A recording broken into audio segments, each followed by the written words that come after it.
My name is Daniel Bernal, and I will be doing a quick pitch on Frank's Coffee and the advertising campaign for 2017. So, Frank's Coffee will be a new coffee brand established in the Auraria campus, aiming to serve college students of every age.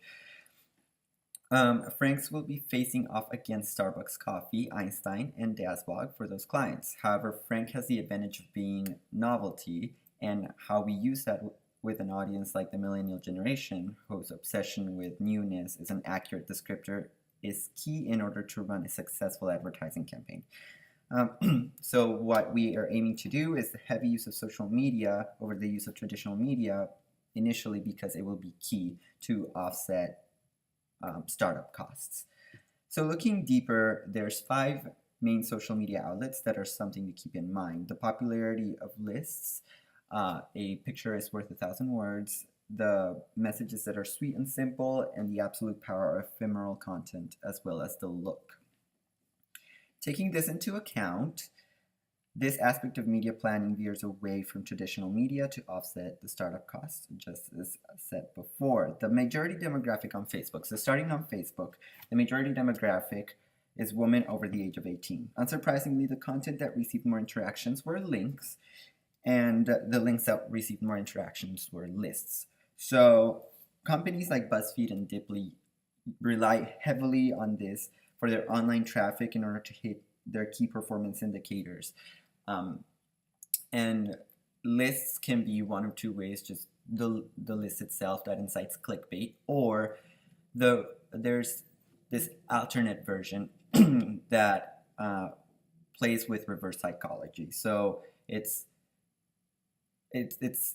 set on an exclusive tone in order to be inclusive. So a headline like 33 things only coffee lovers know to be true incites you to click either because you love coffee and you'll feel included, or you are curious about it. So it really relies on ego and curiosity. Moving on to Instagram. Instagram campaigns rely on the likability of the pictures portrayed and the inclusion of audience by appealing to them visually. What this means is that although what we may show is sponsored right here in Instagram, it is actually very expensive to sponsor your post. So the best thing to do is hire local tastemakers in order to take over the brand. So research shows that on average 0.2% of the tastemakers followers start following a brand when the tastemaker they follow promotes it, which could be very useful and a lot cheaper for Franks in order to grow a fan base and a loyal customer base. Moving on to Twitter, we things that are sweet and simple are important. So simplicity is key. Being straightforward and the sharing of links is the most effective. Engagement in Twitter is elevated when the content shared is retweetable and thus disseminates to larger audiences. So things like promotions are very good on Twitter, just because first, they're straightforward, they're simple.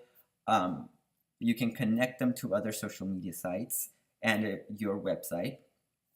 Also, because the majority demographic in Twitter is teens, 18 to 25, and African Americans.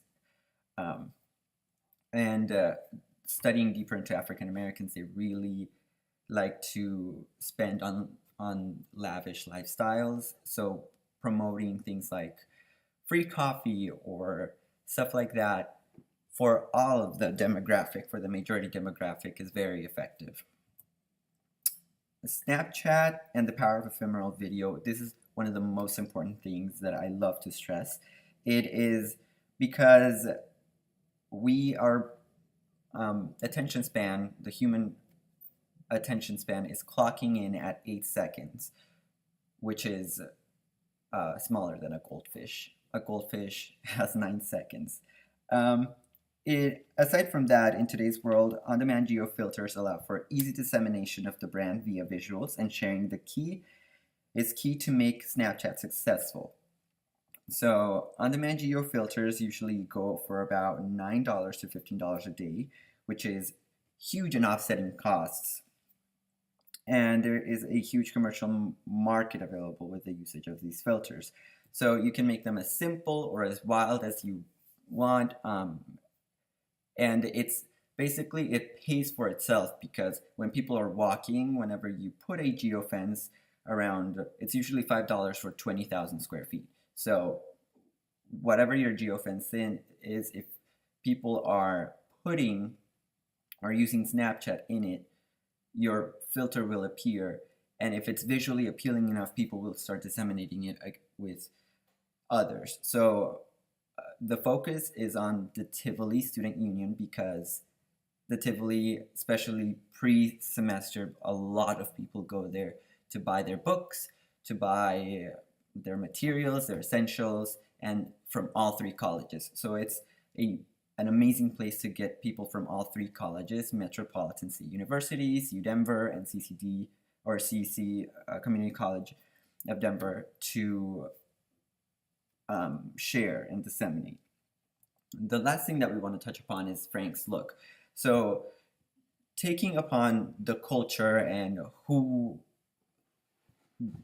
our area campus hosts, we want something homey, international, because we have a lot of international students, so we want it to be inclusive and spacious. So some of the examples that I came up with were something like this, where it's homey and it has that feel, that vibe that you want to get from a coffee shop. You want to be able to sit down, chat with friends, but also being international. So this is actually a shot from a store called Wine Riot in Boston, Massachusetts, and they have the wines from all over the world, and there's like quick tidbits on like the wine, and I thought it would be really, really cool alternative if we could switch it over to coffee and do the same thing. And it gives it that sort of international look. Of course, it wouldn't be so widespread, because we also want it to be, you know, that homey look. So we could put this in one wall where people can educate themselves and actually maybe taste some other coffee, and make it so it's more of an interactive, more of an experience, other than just purchasing, going to a coffee shop. And the last one is making it spacious. So obviously we won't have such a huge, this looks like a warehouse, but if you look closely at the seating, it is it's designated. So some of it, the couches, the sofas are very for chatting, friendly. Then there's the smaller tables where you can actually probably get food and just sit down and eat. And then the longer tables, sort of the benches where you could just sit down and work. So we also want to like designate those certain spaces that are meant for certain things. Obviously, people would come in and choose whatever they want, but essentially that's what we want. We want a spacious feel and a homey feel, and sort of integrating that. And I feel like if we get it right on the spot, it will be one of the best things. So this is my presentation, and I hope you've liked it. And have a nice, happy holidays.